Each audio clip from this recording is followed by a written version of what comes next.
Alright, ladies and gentlemen, welcome back to the channel. Today we've got a special one on the agenda. I am here with my teammate and newly crowned Master State Road Race champion, Zach Thomas. Say what's up, Zach. How's it going? Alright, so guys, we're pretty pumped on this one. I wanted to sit Zach down, so that's why it's been a little bit of a delay here, because I kind of want to get his thoughts on everything and how the race played out. I can say all I want and drop commentary on you guys, but it doesn't make any sense unless you hear it from, the horse's mouth himself.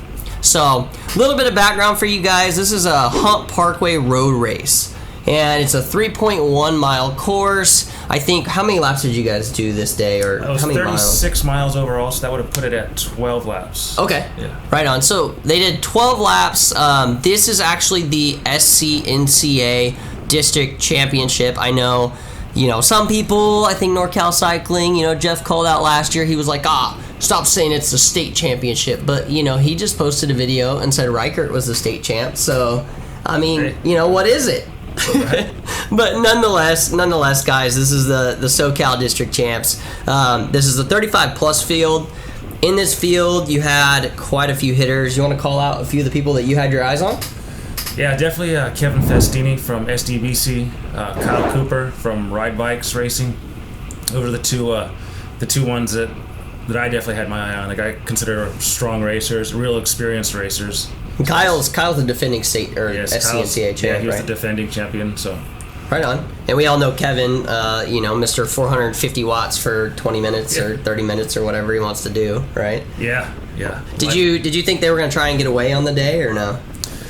I thought they were going to try to get away. Being a longer course, I have seen breakaways go on this course before. It often is a hard course to break away, but they have been successful, and breakaways that are successful are real hard to catch on this course.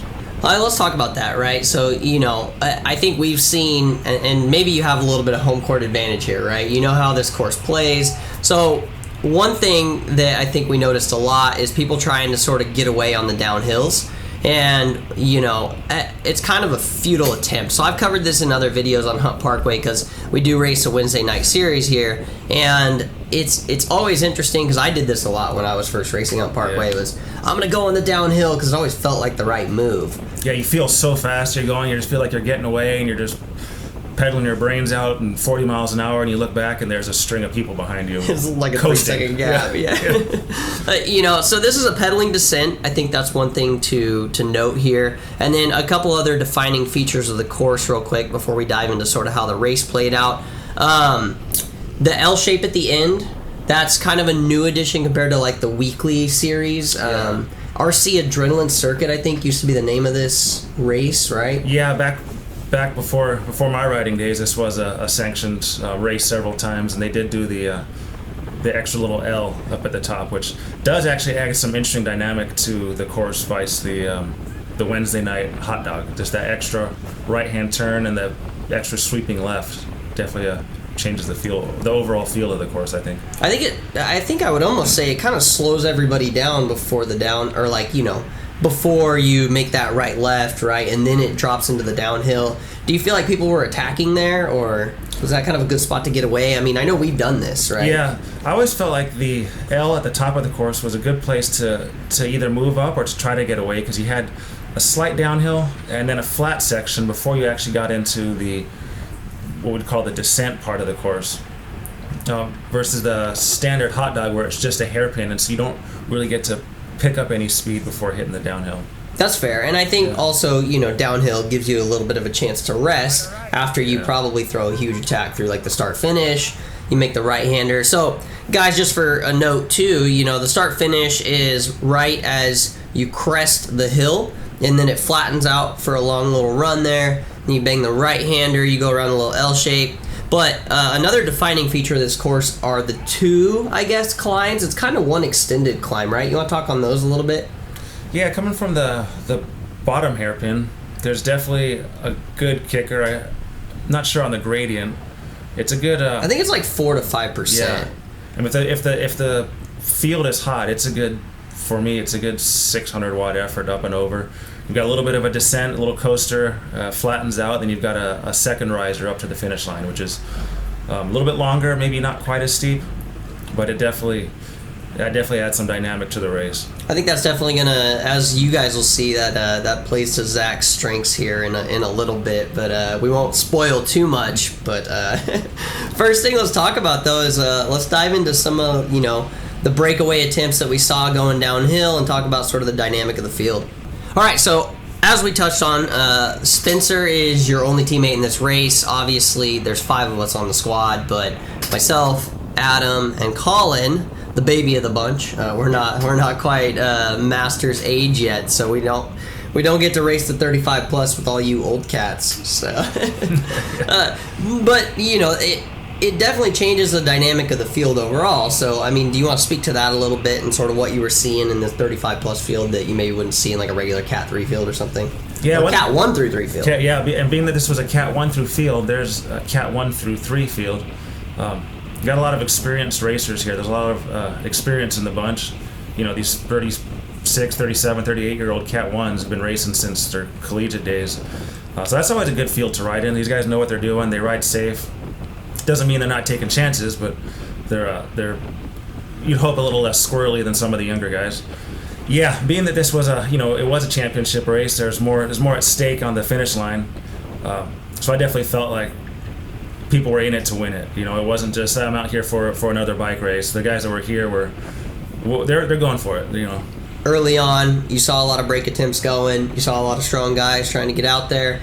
Spencer, I think you said, did a lot of the early work, right? Yeah, Spencer was definitely he was motivated. He probably started and also bridged to a handful of the good early break attempts.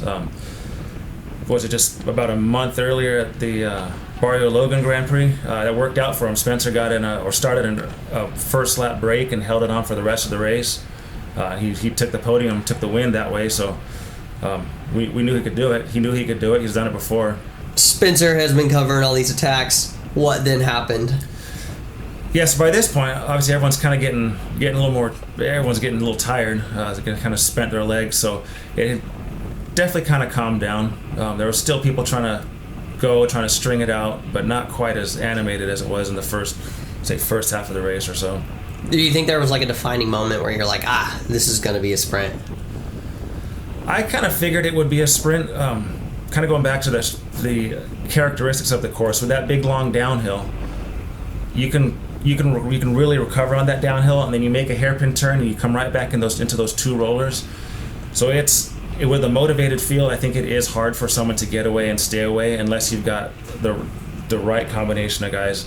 So coming down, if you're in the break, you're pedaling down that hill, you do the U-turn, and then you're pedaling up those kickers. And it's just so hard. I've tried it myself, not so much in this race, but in other practice crits. It's so hard to do that. So I think by this point in the race, when there was not an established break, this is when, in my mind, I'm thinking it's coming down to a sprint. You were able to sit in pretty much the whole day, right, and do absolutely no work. Yeah, I tried to bridge to a couple dangerous looking breaks kind of early on. None of those stuck. They all got caught pretty fast.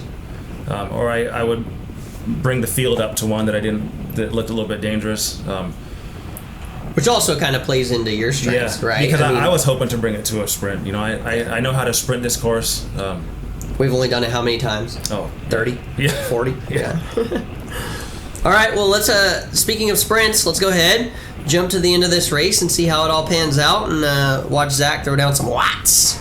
All right, guys, we're jumping ahead here. This is actually coming into the last lap now. Something fun that we're going to see here in a second. So you were saying Kevin was on the front here, right? So the SDBC guys, Kevin's waving, come on, to all his teammates. Do you think they were just trying to set up like a lead out situation? I mean, they had how many guys in the field? Gosh, I think there was at least 5 SDBC guys. There may have been more.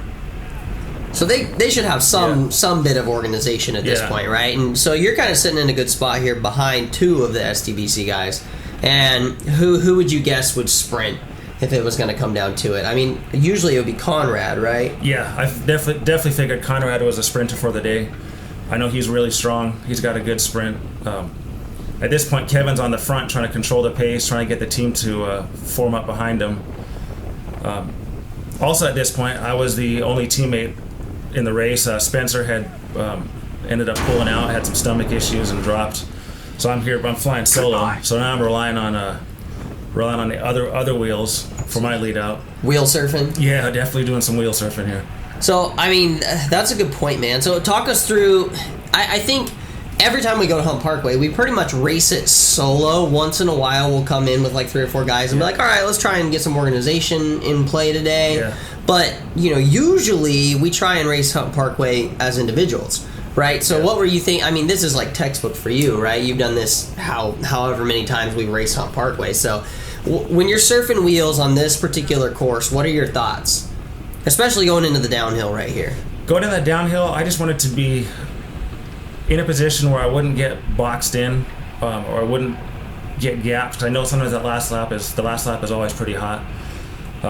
Also, I was trying to recover. My whole thought was I need to recover. Let the legs rest, let the heart rate come down. And it's going to be a long sprint. I know it's going to be a long sprint, so I'm trying to get as much of that heart rate reserve as I can. I've always found it to be the kind of course where you can find yourself too close to the front really early, and that's always like an uh-oh moment. So you almost want to stay floating towards the back side of things, right, and then move up later. Yeah, you're definitely right about that. I've been in that situation where you're 3-4 wheels back, you come around the hairpin, start going into the corner, and those 3 or 4 wheels disappear, and now all of a sudden you're on the first wheel. As a leading everybody out. All right, well, cool. Let's jump to the bottom of the hill here, and we'll talk about those last 2 kickers and sort of how the lead out panned out, and then talk about the sprint and see what happens. All right, so out of the final corner, basically all we have left here is just the smashing 5% gradient and that 4% to the finish, right?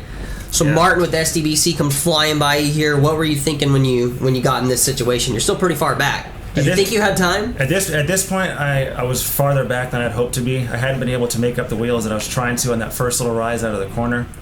SCBC is definitely formed up. Kevin's on the front. I think Kyle Cooper's on Kevin's wheel. So that's scary. Conrad's, right? Kyle's Conrad's defending champ. Conrad's right up there in the mix. So I'm like, do I pull around and try to jump wheels in the wind or stay back here behind Lubin? I opted to stay back and try to see how it played out. Well, so I mean, you surf for a second here, but and Lubin's going to be involved, and he kind of goes. And I think, did you decide like, okay, it's time to move up, and then suddenly they just started going, or what? Yeah, I started to get out of the saddle to go. I saw Kevin kick, and I just said, "This is my time. Let's go." Dude, you're sprinting. So this is like the most insane sprint I've ever seen. You start out, you peak at like 1350, but you're still sitting at 1100 watts. You see Kevin on the right. Kyle Cooper on the right. I think Kyle just hesitated, man, right? Because he was sitting second wheel, and you had to come from 30th wheel. What was that? And then, boom, bike throw at the line. Win by about 3/4 of an inch. Well, let's run it back, dude. I want you to talk me through what you were thinking basically this whole time.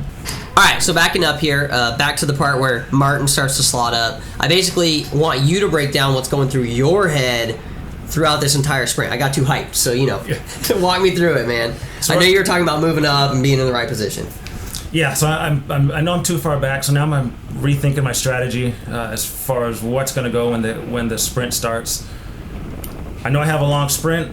I'm multiple wheels back, so I knew I was going to have to start my sprint early and hit the front of the race with a couple miles an hour on him if I was going to be able to hold it to the line. How is the sprint different here than it usually is? This one, the finish line was maybe 100 yards earlier than it normally is, so it was right at the top of the hill. Right about here, I got out of the saddle. I saw Kevin kick. Everyone forms up behind Kevin. I pulled out into the wind and just put my head down and kept the pedals turning.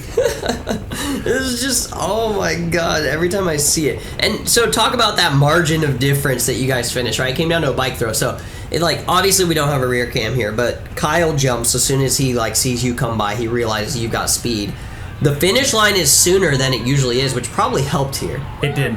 And then you guys bike throw. And look at this gap, guys. The absolutely, this is the most insane margin of victory in, a Cat 1 through 3 road race I've ever seen. So that is just legitimately by a tire width, man. Maybe Kyle should have been running 28s, right? What's going on? He should put a type 28 on the front. I think I won because I have a 58 centimeter frame. He has a 56. There you go. Yeah, that was why. It was the frame diameter difference, man. So if Kyle was taller, right? Yeah, it would have been closer.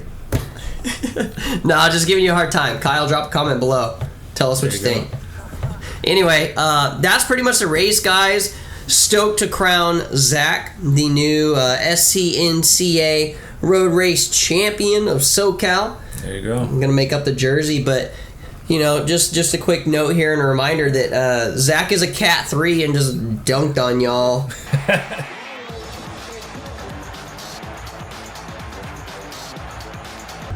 Wow, that hurt.